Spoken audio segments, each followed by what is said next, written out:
Have you ever found yourself in a heated game of Monopoly where your opponent seemed to be winning at every turn? As the properties stacked up against you and your funds dwindled, frustration bubbled up inside you like a pot ready to boil over. You felt helpless, watching as your opponent claimed yet another valuable piece of real estate, inching closer to victory with each roll of the dice.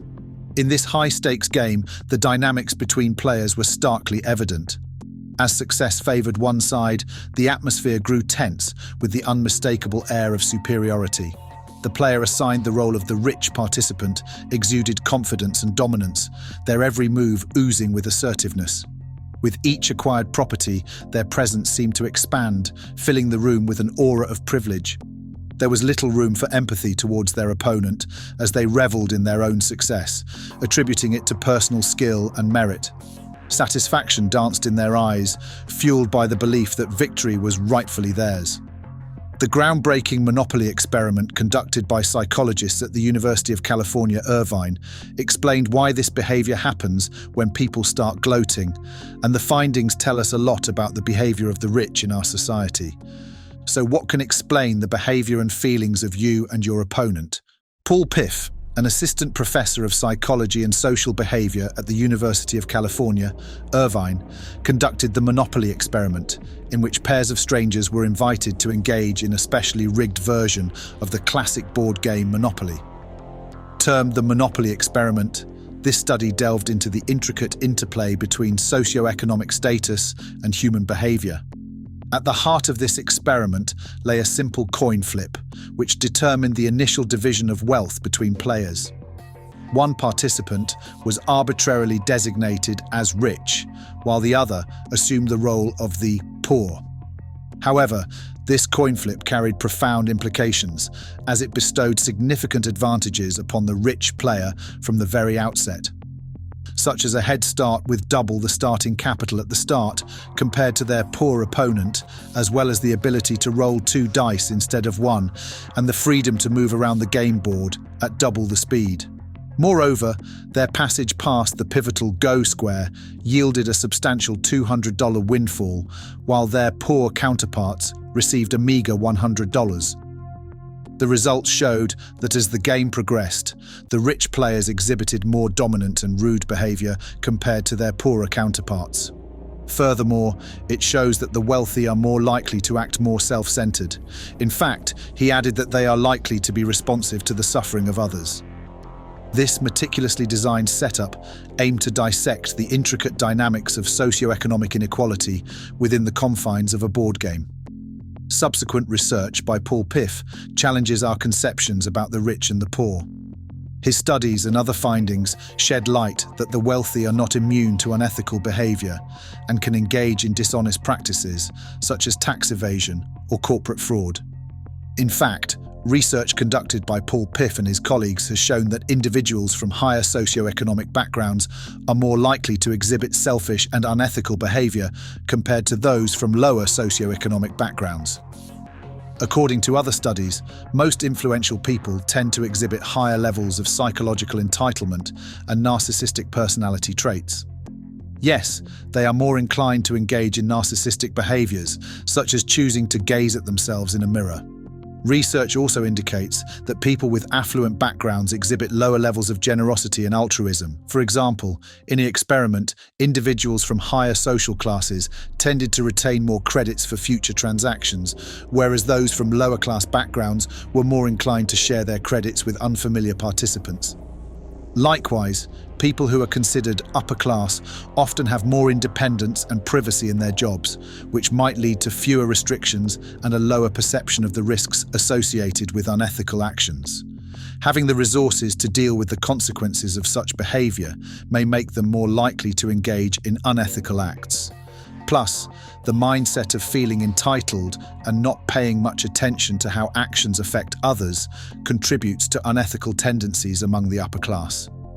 Also, in a study measuring unethical decision-making tendencies based on a candy-sharing scenario, participants were assigned either a low or high social class rank.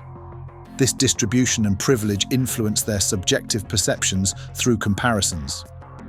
During the experiments, participants were presented with a jar of candies, supposedly for children, in a nearby laboratory. They were informed they could take some if they wished. This served as a measure of unethical behavior because taking candy would reduce the amount intended for children. In the end, participants in the upper-class rank condition took more candy intended for children compared to those in the lower rank condition. Yes, you have heard that right. Upper-class individuals are more likely to take more candy away from children than lower-class individuals. The participants in the upper rank condition reported increased unethical decision-making tendencies compared to those in the lower class rank condition. Moreover, in another study involving Brazilian children from different social classes, researchers found that when presented with scenarios involving the handling of others' items, upper-class children tended to see it as a personal choice, while lower-class children considered it morally inappropriate. This inclination of upper-class individuals to perceive morally relevant actions as matters of personal choice could extend to other moral judgments. It suggests that upper-class individuals may be more inclined to attribute issues like injustice and unfairness in society to personal choices rather than viewing them as broader moral concerns. This aligns with previous research indicating that individuals from higher social classes often explain economic inequality through dispositional factors. Several studies have consistently shown that individuals with lower incomes are more inclined to engage in acts of kindness, charitable giving, and prosocial behavior. This could be attributed to the empathy developed through personal experiences of struggle and a stronger sense of community and interdependence. Contrary to the stereotype that the poor are solely focused on their survival, they often display a greater willingness to help others and share resources. In a study, university employees with high school or college education participated in a test measuring empathic accuracy. The test involved identifying emotions in posed facial expressions using emotion terms. Surprisingly, participants with a high school education performed better in accurately recognizing emotions compared to their college-educated counterparts.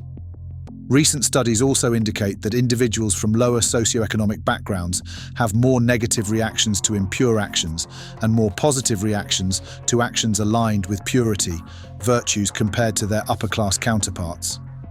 In experiments involving scenarios depicting impure actions, for instance, unconventional sexual activities and virtuous actions related to purity, lower-class participants consistently exhibited a greater tendency to condemn impure actions while praising the moral merits of pure actions. So what have we learned? Many studies have shown that having a lot of money is not all good and well.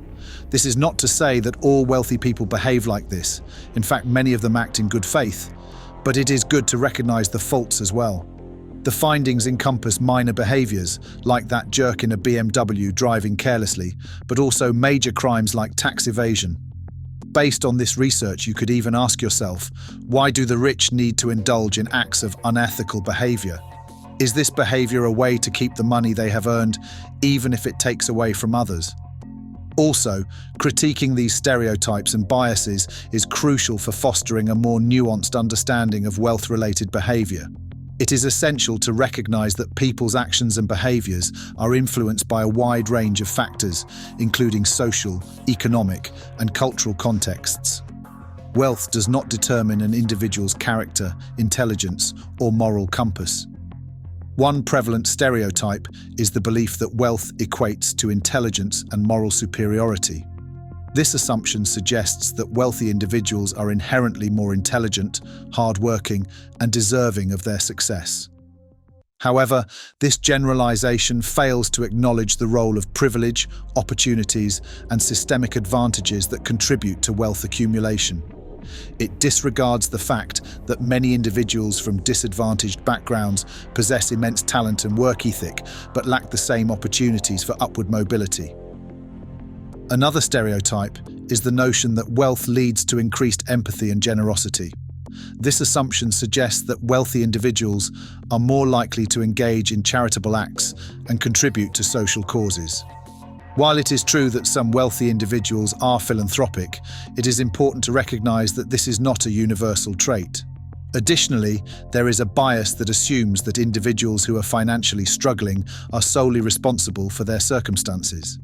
This bias fails to consider the systemic factors that contribute to poverty, such as lack of access to education, healthcare, and employment opportunities. It perpetuates a blame-the-victim mentality and ignores the structural barriers that prevent upward mobility. To build a more equitable society, it is essential to shift the focus from individual wealth as a measure of moral worth to addressing systemic issues that perpetuate inequality. This includes advocating for policies that promote economic opportunity, access to quality education and healthcare, and fair distribution of resources.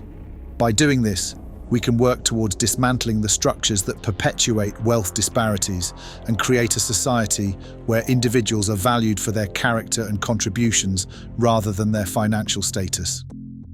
Thank you for joining us today. Don't forget to like, subscribe, and share your thoughts in the comments section below.